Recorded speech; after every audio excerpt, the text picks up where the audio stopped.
Rich young men made fun of the police for being a woman on a bus, but when they found out who she was, they were dumbfounded.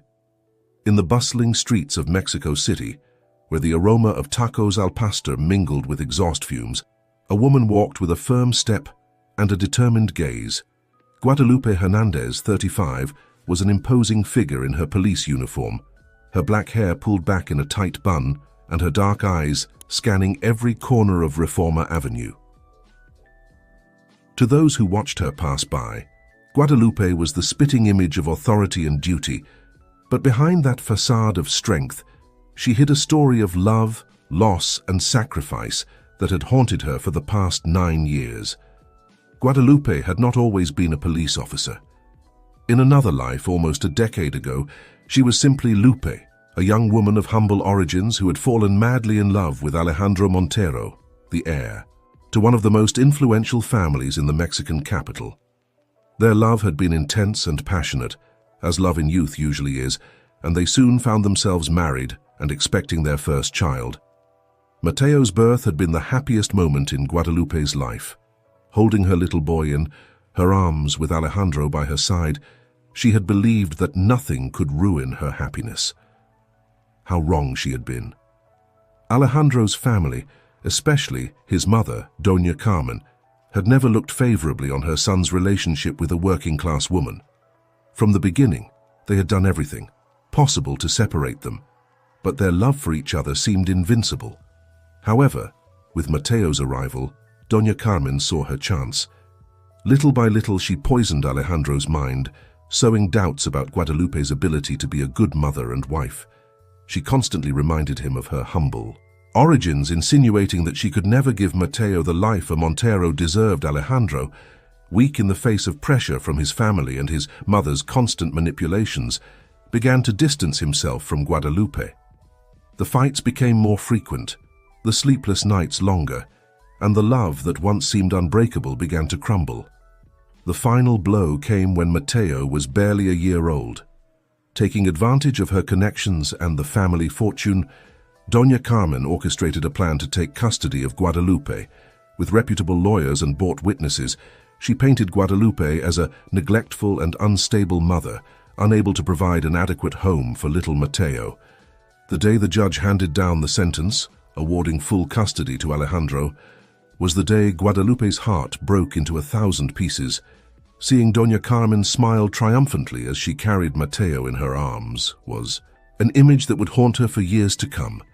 Shattered and without the resources to fight the Montero's power, Guadalupe hit rock bottom.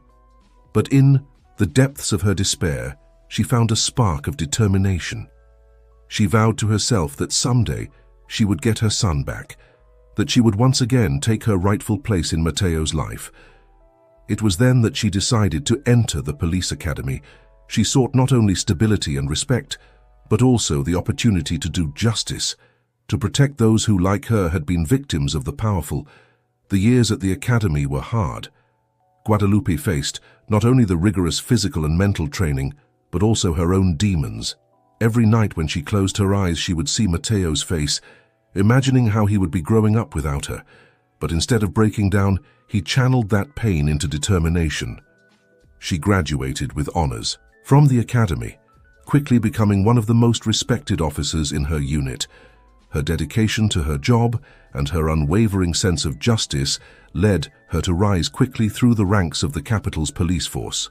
However, despite her professional achievements, Guadalupe never stopped fighting to get Mateo back. Every peso she saved went to pay lawyers. Every free day she spent researching ways to reopen the custody case, but the Monteros were still too powerful, and her attempts always ended in frustrating dead ends. As the years passed, Guadalupe's grief turned into a mixture of sadness and quiet determination. She vowed that, even if it took a lifetime, someday Mateo would learn the truth and understand that his mother had never abandoned him. Guadalupe's life had become a routine of tireless work and lonely nights, until one day, fate decided to intervene in the most unexpected way. It was a Tuesday like any other. Guadalupe was on leave and had decided to take the subway to visit her mother on the outskirts of the city. The carriage was full, as was usual at rush hour, and she was standing, clinging to one of the bars, lost in thought. That's when she heard them. A group of noisy teenagers entered the carriage, laughing and jostling each other. At first, Guadalupe didn't pay much attention to them, used to the hustle and bustle of the city. But something in their voices, in the way they spoke, caught her attention. "Come on, Miguel, I bet you've never been on a subway before," one of the boys exclaimed, elbowing his friend. "Shut up, Javier. My dad would kill me if he knew we were here," replied this Miguel, looking around nervously. Guadalupe watched them discreetly. From their clothes and the way they talked, it was obvious that these boys were not used to using public transportation. They seemed to be in the middle of some kind of mischief or challenge. That's when he saw it. Among the group of boys, there was one who stood a little apart, less noisy than the others. He had dark hair and eyes that Guadalupe felt her heart skip a beat. Those eyes, they were identical to Alejandro's. It couldn't be. It couldn't be. Or could it? 9 years had passed, but Guadalupe would never forget her son's face. And though time had transformed the baby she remembered into a teenager, there was something in his features, in the way he frowned slightly, that screamed, Mateo. Guadalupe froze, not knowing what to do. Should she approach him? What would she say to him? Would he recognize her? 1,000 questions flashed through her mind in a matter of seconds. As she struggled with her indecision, the situation in the carriage began to tense. The boys, emboldened by their adventure, began to tease the other passengers, making comments and laughing raucously. "Hey, old man, don't you have a home to go to?" One of them taunted an older man sitting nearby. Guadalupe felt her blood boil. It was one thing for these privileged boys to play of the people for a day, but quite another for them to disrespect the other passengers. He was about to intervene when the subway stopped at a station and a pregnant woman boarded the car. The woman, visibly tired, looked around for a seat. "Miguel, give her the seat," said the boy. Guadalupe suspected was Mateo. "Are you crazy? It's part of the game, isn't it? Act like we're from here," Miguel replied, laughing. It was the straw that broke the camel's back. Guadalupe could contain herself no longer. "Young man, stand up and give the seat to the lady," she said in a firm voice, approaching the group. The boys looked at her in surprise, clearly not expecting someone to confront them. "And who are you to tell us what to do?" replied Miguel, defiantly. Guadalupe took a deep breath. Even though she was off duty, her police instincts kicked in. "I am someone who knows that the right thing to do is to respect others, especially those who need it most," she replied, remaining calm. "Now, please give up your seat." The tension in the carriage was palpable. The other passengers watched the scene, some with approval of Guadalupe, others with nervousness.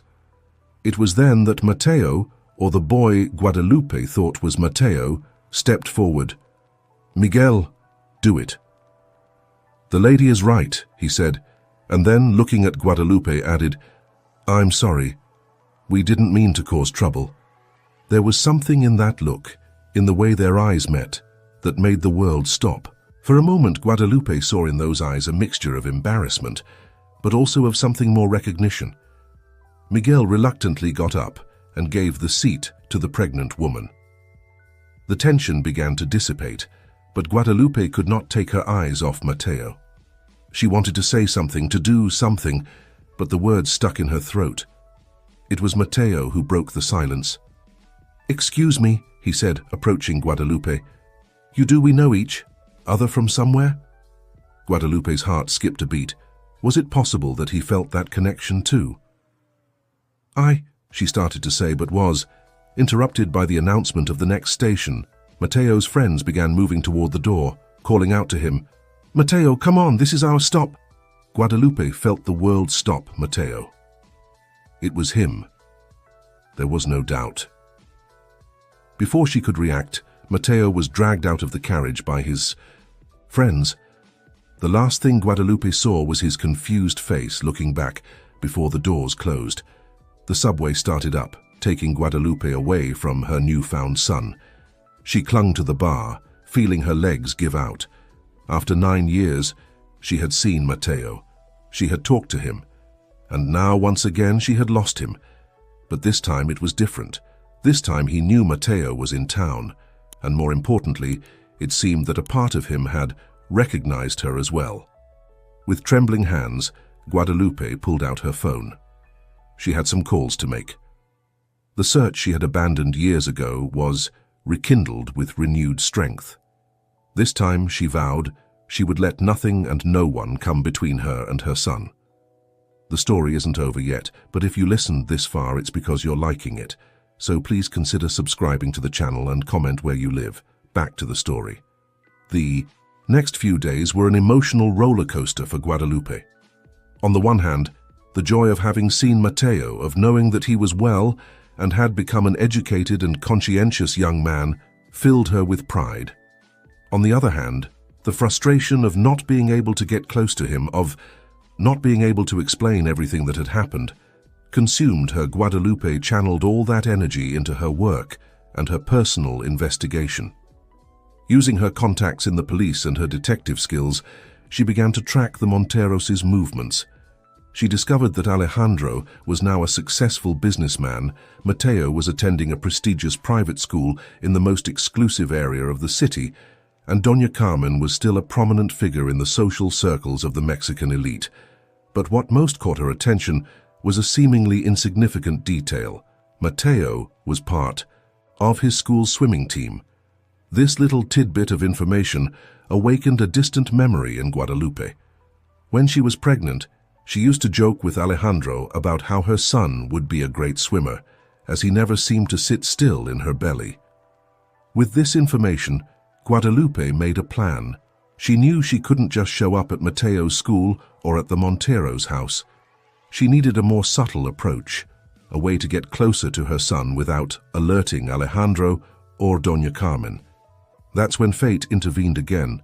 Guadalupe's unit received a tip about a series of petty thefts in the area where Mateo's school was located. Although it was not her usual jurisdiction, Guadalupe volunteered to lead the investigation over the next few weeks. Guadalupe patrolled the area frequently, ever vigilant, hoping to catch a glimpse of Mateo. And finally, one Wednesday afternoon, she spotted him. Was leaving school with his friends, among them the same Miguel from the subway incident. Guadalupe watched them from afar, feeling a mixture of love and pain to see her son laughing and joking with his friends. She was about to leave when she noticed something strange. A man dressed casually but clearly out of place seemed to be following the group of boys. Her police instincts kicked in immediately. Without a second thought, Guadalupe began to follow the suspect, keeping a safe distance. The boys, oblivious to what was happening, stopped at a cafe. The man stood outside, pretending to look at his phone, but Guadalupe could see that he did not look away from the group. She decided to act. She approached the man, flashing her badge. "Police, may I ask what you are doing here?" she said in a firm voice. The man startled, clearly surprised. I'm just waiting for someone," he stammered. "And does that someone happen to be one of those guys from the cafe?"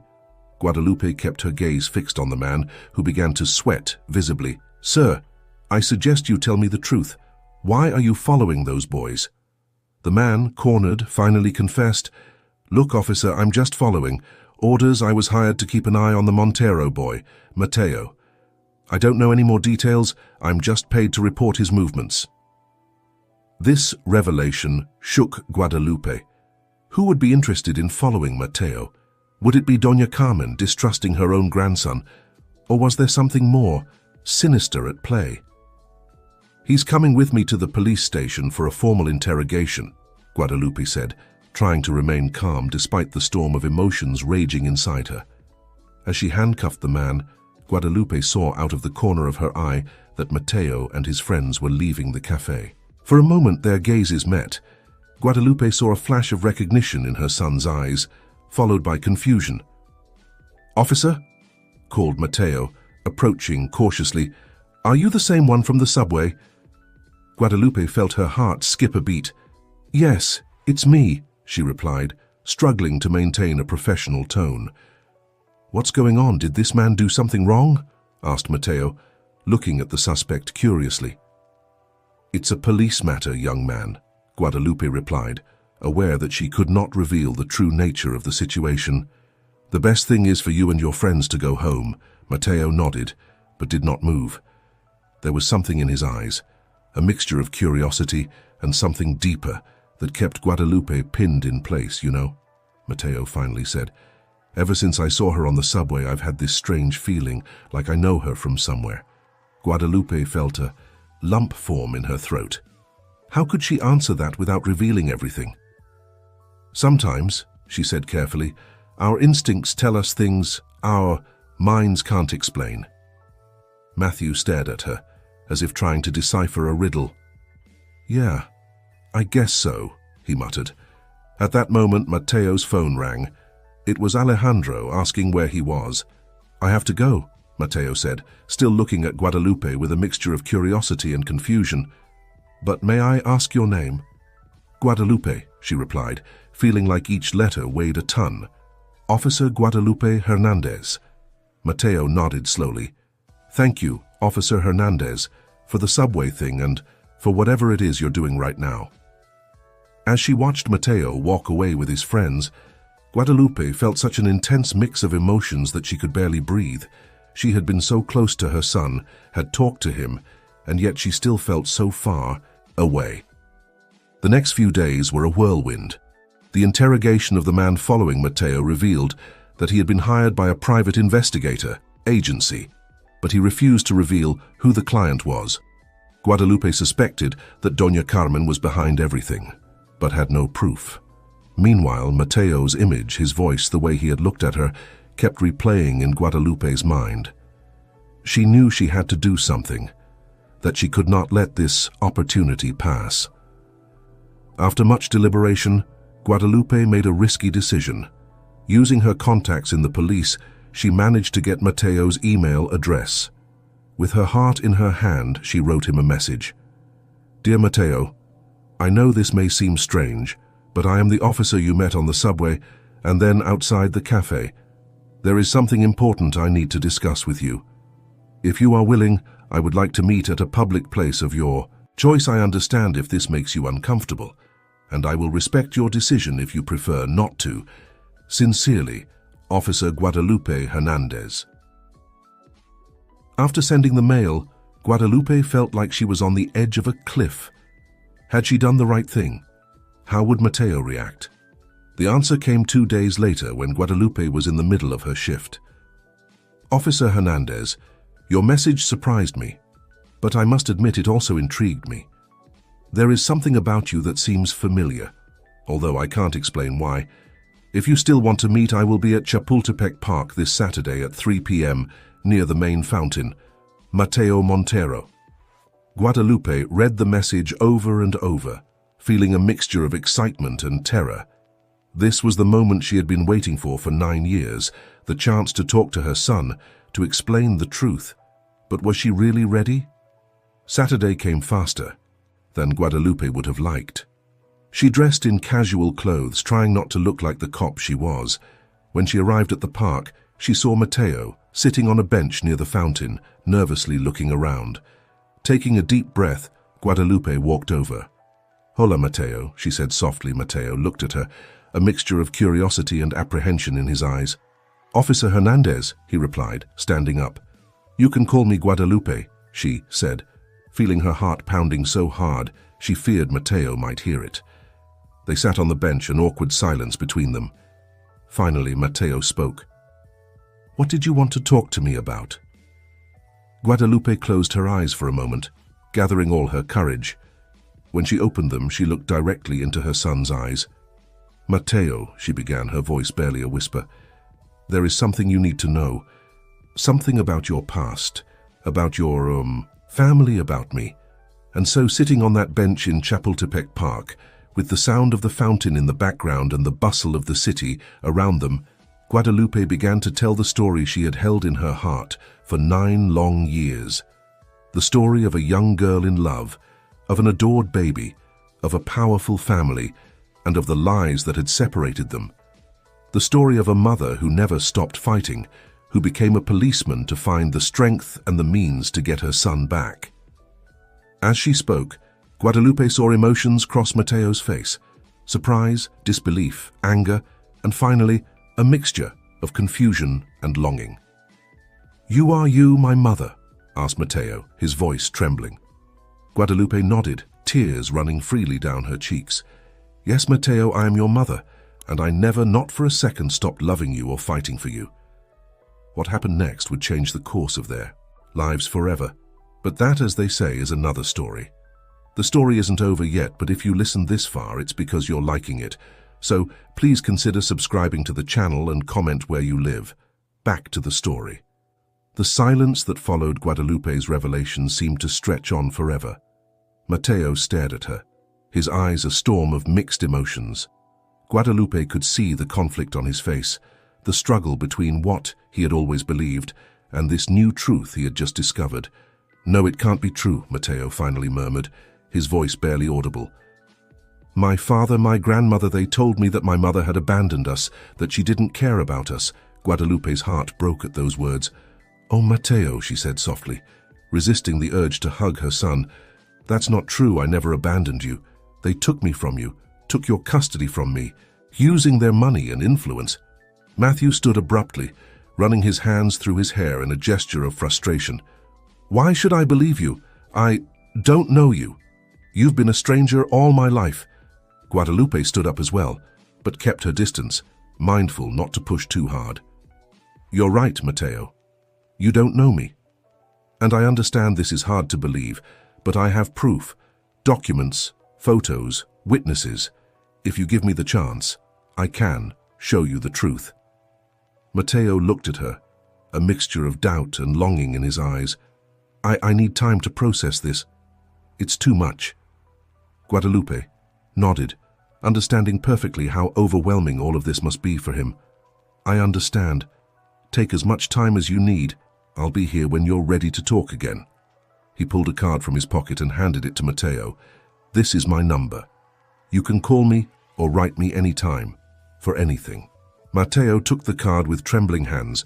For a moment it looked like he was going to say something else, but then he simply nodded and walked quickly away, leaving Guadalupe alone by the fountain. The next few days were agony for Guadalupe. Every time her phone rang, her heart leapt, hoping it was Mateo. But the days turned into weeks, and the silence became deafening. Meanwhile, Guadalupe couldn't stop thinking about the man who had been following Mateo, who had hired him, and why. Her instinct told her that there was more at stake than it seemed. Determined to get to the bottom of the matter, Guadalupe began to investigate on her own. Using her contacts in the police and her detective skills, she began to unravel a complex web of lies and secrets surrounding the Montero family. What she discovered stunned her. It turned out that Doña Carmen, Mateo's grandmother, was involved in a corruption scheme that extended to the highest levels of government. The private investigator had been hired not to keep an eye on Mateo, but to make sure the boy did not accidentally discover his grandmother's illicit activities. Guadalupe found herself in an ethical dilemma. On the one hand, she had information that could help her regain custody of Mateo. She could use this as leverage against the Monteros. But on the other hand, as a police officer, she had a duty to report these crimes. As she wrestled with this decision, she received a text message that made her world stop. "We need to talk tomorrow, same place, same time." Mateo, Guadalupe's heart was turned upside down. Finally, after weeks of silence, Mateo wanted to see her. But what would he tell her? Should she tell him about her discoveries? When she arrived at the park the next day, she found Mateo already. Waiting for her, he looked different, more mature somehow, as if the last few weeks had aged him years. "I've been doing some research," Mateo said without preamble. As soon as Guadalupe sat down, "I talked to old employees at the house, went through old documents, and I think I owe you an apology." "You were right about everything." Guadalupe felt a lump form in her throat. "Oh, que Mateo," she whispered. "But there's more," Mateo continued, his voice trembling slightly. "I think my grandmother is involved in something illegal. I've seen documents, overheard conversations. I'm not sure exactly what it's about, but I know it's nothing good." Guadalupe closed her eyes for a moment, feeling the weight of her own discoveries. When she opened them, she looked directly at her son. "Mateo," she said softly, "there is something I need to tell you. Something I've discovered in my investigations as a policeman, and so, sitting on that park bench, mother and son began to share their discoveries, piecing together a puzzle that was much larger and more complex than either had imagined. As they talked, Guadalupe realized that this situation was about much more than getting her son back. It was about doing the right thing, about standing up to corruption and injustice, even if that meant putting her own happiness at risk. "What are we going to do?"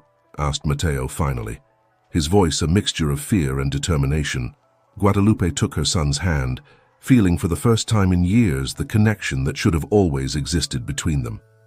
"We're going to do the right thing," she said firmly. "Together." And so mother and son embarked on a dangerous game of cat and mouse with some of Mexico's most powerful and corrupt individuals.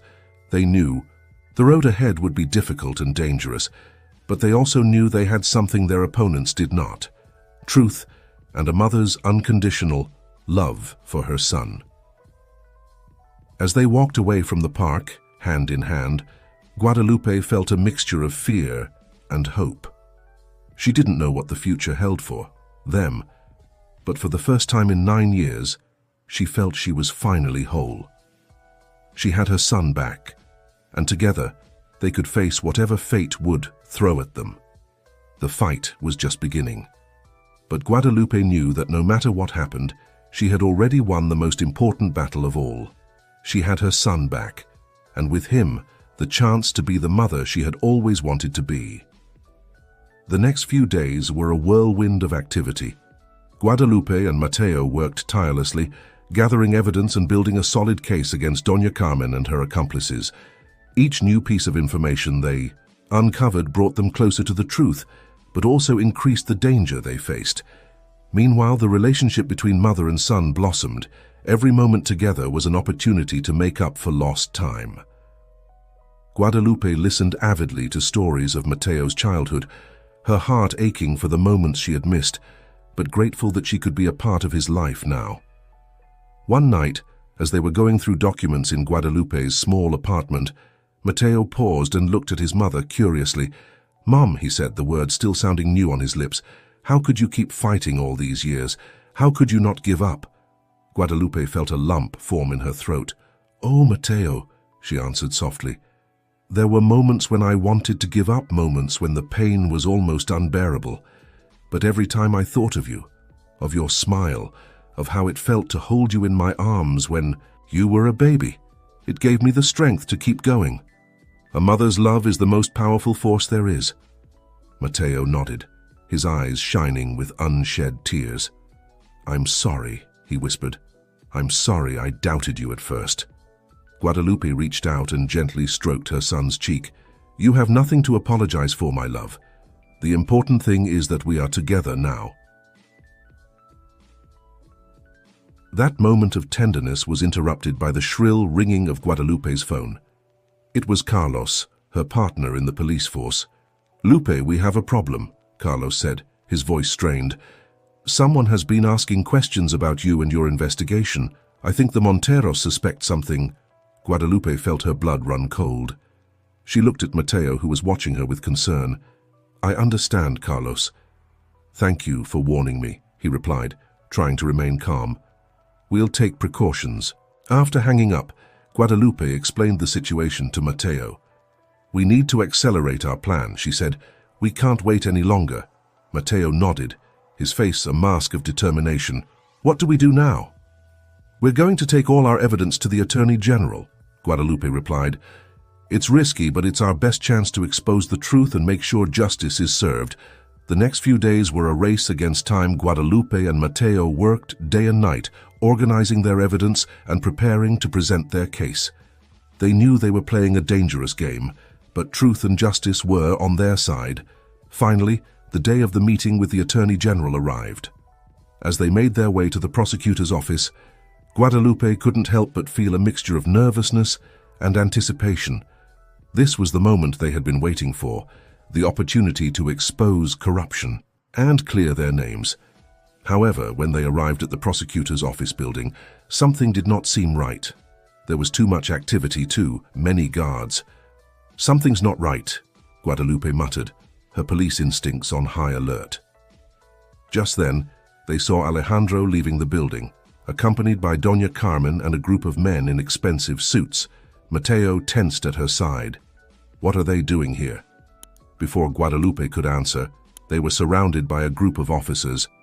Officer Guadalupe Hernandez, one of them, said, "You are under arrest for obstruction of justice and falsifying evidence." Guadalupe felt the world stop. She looked at Mateo, whose eyes were filled with fear and confusion. "Mateo, listen to me," she said quickly as the officers approached. "Whatever happens, remember that I love you, and remember that the truth always comes out. Don't give up." As the officers handcuffed her, Guadalupe saw Doña Carmen smiling triumphantly from afar. But what hurt her most was seeing Alejandro, Mateo's father, watching the scene with an expression of guilt and conflict. As she was being bundled into the police car, Guadalupe kept her eyes fixed on Mateo, who was being restrained by other officers. Despite the chaos surrounding them, mother and son shared a look of understanding and determination. This was not the end. It was just another obstacle on their path to justice and truth, and together they would find a way to overcome it. As the car drove away, Guadalupe closed her eyes and took a deep breath. The battle was not yet over. In fact, it was just beginning. And she was ready to fight, not only for herself, but for her son and for the justice they both deserved. The story isn't over yet, but if you listened this far, it's because you're liking it. So please consider subscribing to the channel and comment where you live. Back to the story. The days following Guadalupe's arrest were a whirlwind of confusion and despair for Mateo. Forced to return to the Montero mansion, he felt like a prisoner in what he had once considered his home. Every corner of the house reminded him of the lies in which he had grown up, and the absence of his newfound mother was a constant ache in his heart. Doña Carmen, seemingly victorious, maintained a facade of concern and love, but Mateo could see right through her now. Every kind gesture, every sweet word, rang false and manipulative to his ears. Alejandro, for his part, looked like a tormented man.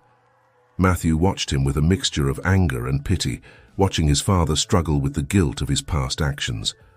Meanwhile, in a cold and lonely cell, Guadalupe refused to give up. She knew the accusations against her were false, fabricated by the Monteros to discredit her.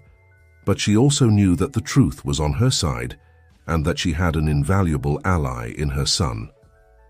Despite the Monteros' attempts to keep them apart, Mateo managed to send a secret message to his mother through Carlos, Guadalupe's partner on the police force, who had remained loyal to her. "Mom, I haven't given up. I'm looking for a way to help you. Trust me." Those words were a ray of hope for Guadalupe in her dark cell. Her son not only believed her, but he was willing to fight for her. That gave her the strength to go on.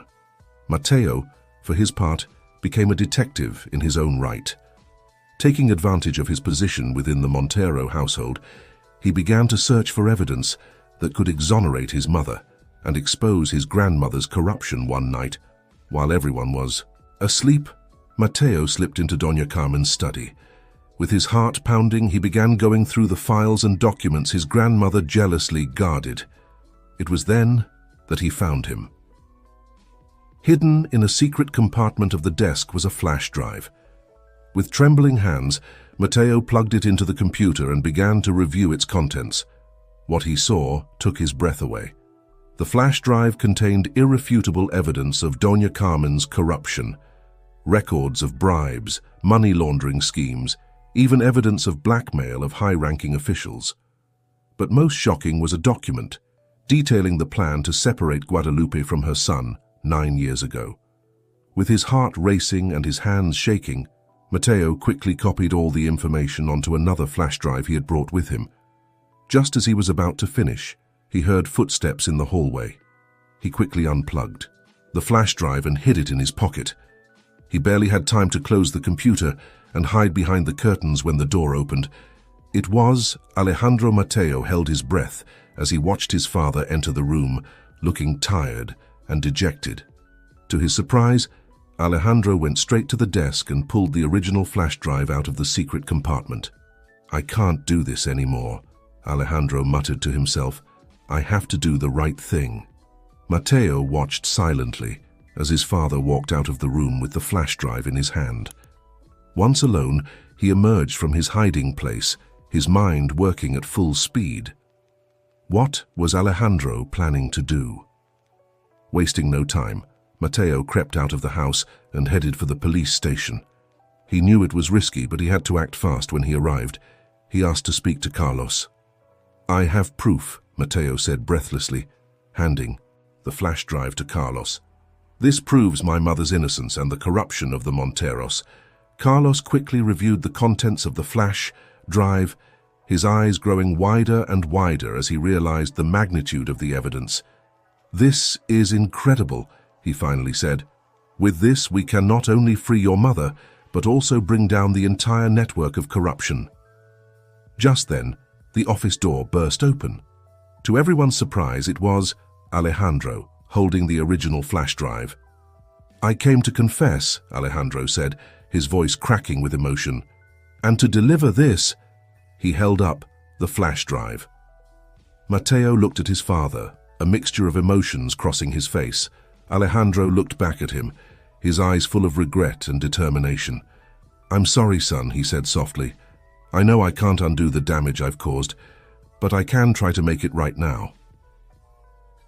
The events that followed were a whirlwind. With the evidence provided by Mateo and Alejandro's confession, the authorities acted quickly.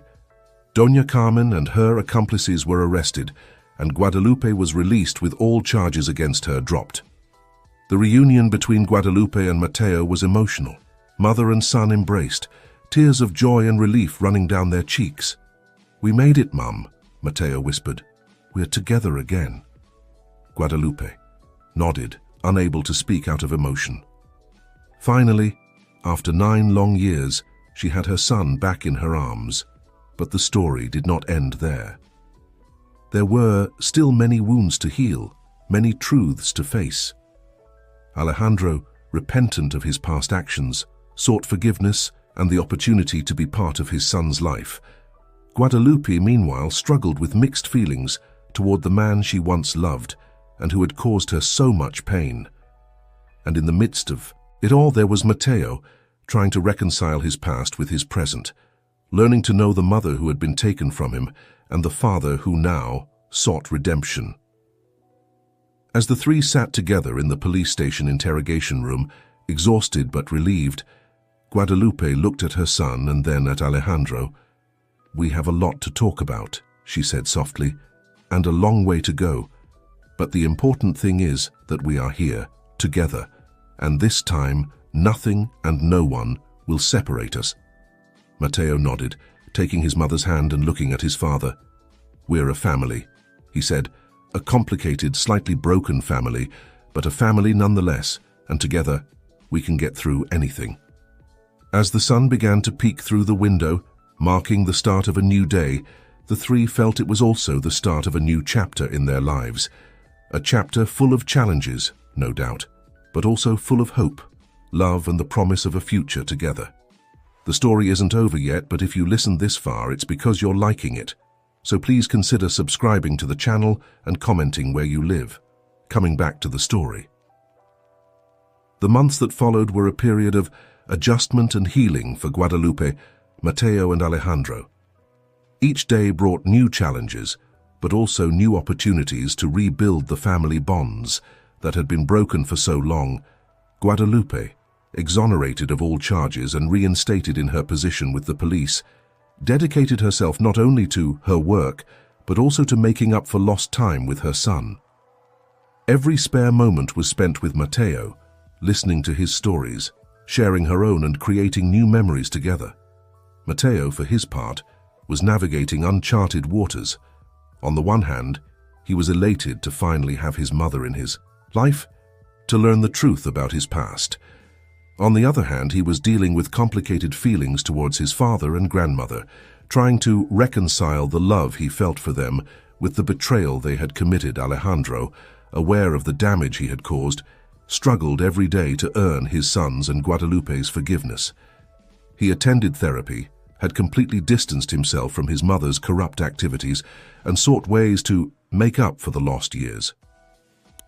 One day, as the three of them shared dinner in Guadalupe's small apartment, Alejandro made a surprising proposal. "I've been thinking," Alejandro began, his voice shaky but determined. "I want to use my family's fortune to do something good. I was thinking of creating a foundation to help families unjustly separated by the legal system so that no one else has to go through what we went through." Guadalupe and Mateo exchanged surprised looks. This proposal was unexpected, but both could see the sincerity in Alejandro's eyes. That would be wonderful," Guadalupe said after a moment. "We could help so many families." Mateo nodded, a small smile forming on his lips. "I like the idea, Papa. It's a way to turn all this pain into something positive." Thus, the Hernandez Montero Family Reunification Foundation was born.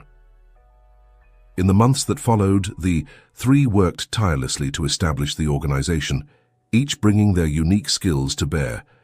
Guadalupe used her contacts in law enforcement and her knowledge of the legal system. Alejandro brought his financial resources and business connections, and Mateo, with his unique perspective as someone who had lived through separation, became a powerful spokesperson for the cause. The foundation soon began to have a real impact. Families who had been separated by unjust circumstances were finding hope and support. Guadalupe, Mateo, and Alejandro worked together to provide legal assistance, emotional support, and financial resources to those in need. One day, while reviewing the case of a young mother struggling to get her son back, Mateo stopped and looked at his parents.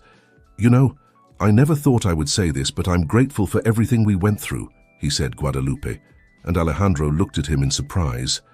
"Don't get me wrong," Mateo continued. "What happened was terrible and I wouldn't wish it on anyone, but look at what we have accomplished. We are helping people who are going through what we went through. We are making a difference." Guadalupe smiled, her eyes shining with pride and love. "You're right, mi amor. Somehow we've managed to turn our pain into something beautiful." Alejandro nodded, his face reflecting a mixture of regret and hope, "and we will continue to do so together."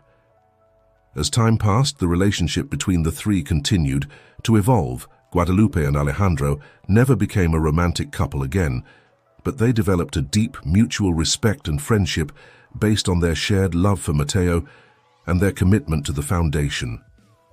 Mateo, for his part, blossomed. The young man who had once been trapped in lies and secrets became a strong and compassionate man, dedicated to helping others and keeping his unconventional family together. A year after the foundation was established, they organized a fundraising gala benefit.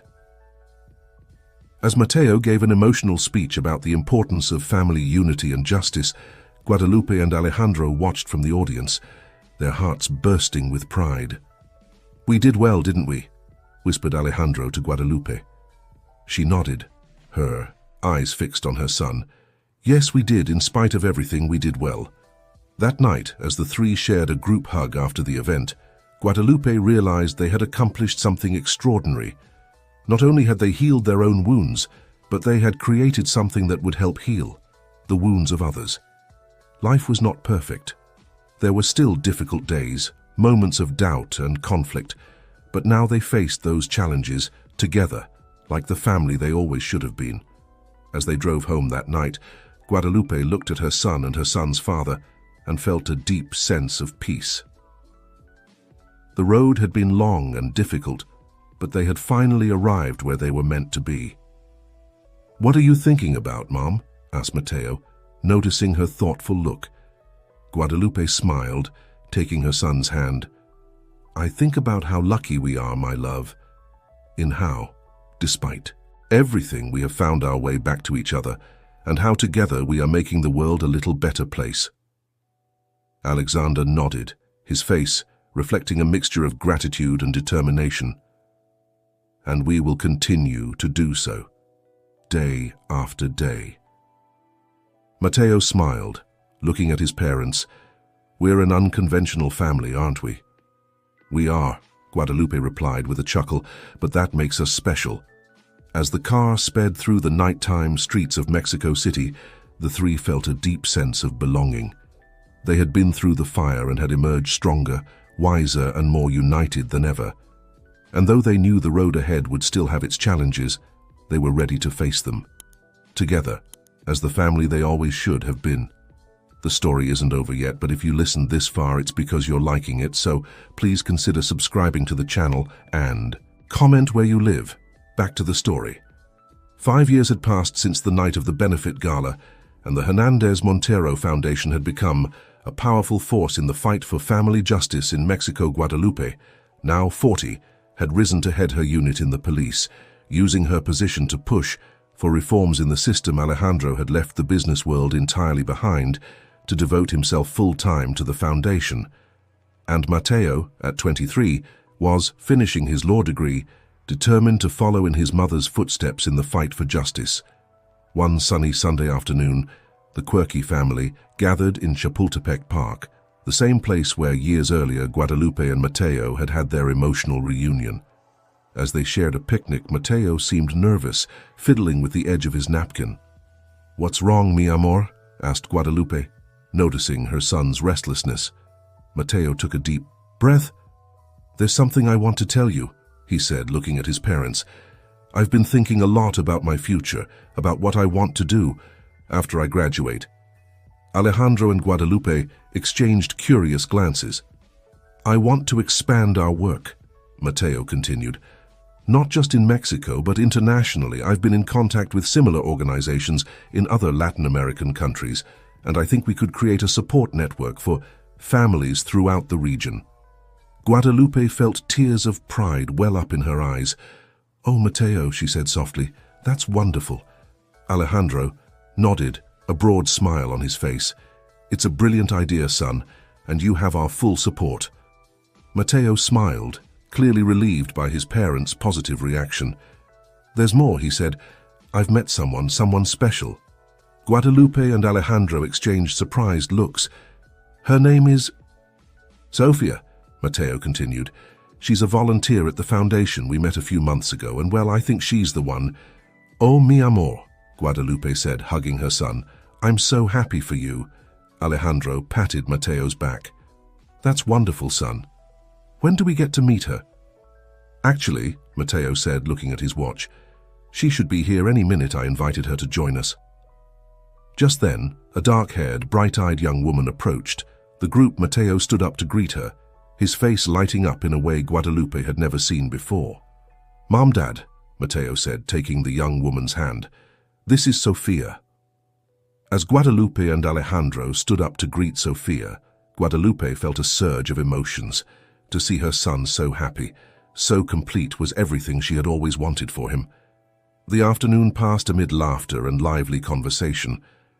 Sofia turned out to be an intelligent and compassionate young woman, clearly dedicated to the same kind of work Mateo was passionate about. Guadalupe couldn't help but notice how her eyes sparkled every time she looked at her son. As the sun began to set, tinting the sky in shades of gold and pink, Guadalupe found herself watching her family. Alejandro, the man who had once hurt her deeply, now became an ally and friend. Mateo, her beloved son, grown and blossoming, finding his own path in life. And now Sofia, a new addition who promised to bring even more love and joy into their lives. At that moment, Guadalupe realized that her story had reached a new chapter. A chapter filled with hope, new beginnings, and a bright future. "What are you thinking about, Mom?" asked Mateo, noticing her distant look. Guadalupe smiled, her eyes shining with happy tears. "I think about how far we've come, my love. In how, despite all the obstacles, we've built something beautiful together." Alexander nodded, his face reflecting a mixture of gratitude and peace. "And in how we will continue to build, not just for ourselves, but for all those we can help." Mateo took Sofia's hand, looking at his parents with a smile. "We are an unconventional family," he said, repeating the words he had said years ago, "but that makes us special. And now," Sofia added softly, "I'm honored to be a part of it." As the sun set over Chapultepec Park, the Hernandez Montero family, with their new addition, embraced. They had been through so much, had overcome so many obstacles, and here they were, stronger and more united than ever. Guadalupe looked around at the families enjoying the park and thought of all the lives they had touched through their foundation. She thought of all the families who still needed help and the work that still needed to be done. But as she looked at her son, Alejandro, and now Sofia, Guadalupe knew they were prepared for whatever challenges the future might bring. For now they had the most important thing, the love and mutual support of a true family. And so as the sky darkened and the first stars began to shine, Guadalupe felt a deep sense of peace and gratitude. Her journey had been long and difficult, but every step, every tear, every moment of doubt had been worth it to reach this moment. A moment of love, of unity, of hope. A moment that promised a bright future not only for them, but for all the families they could help along the way. And as they packed their things to return home, Guadalupe knew that this was not the end of their story. It was just the beginning of a new and exciting chapter, a chapter they would write together as the family they were always meant to be.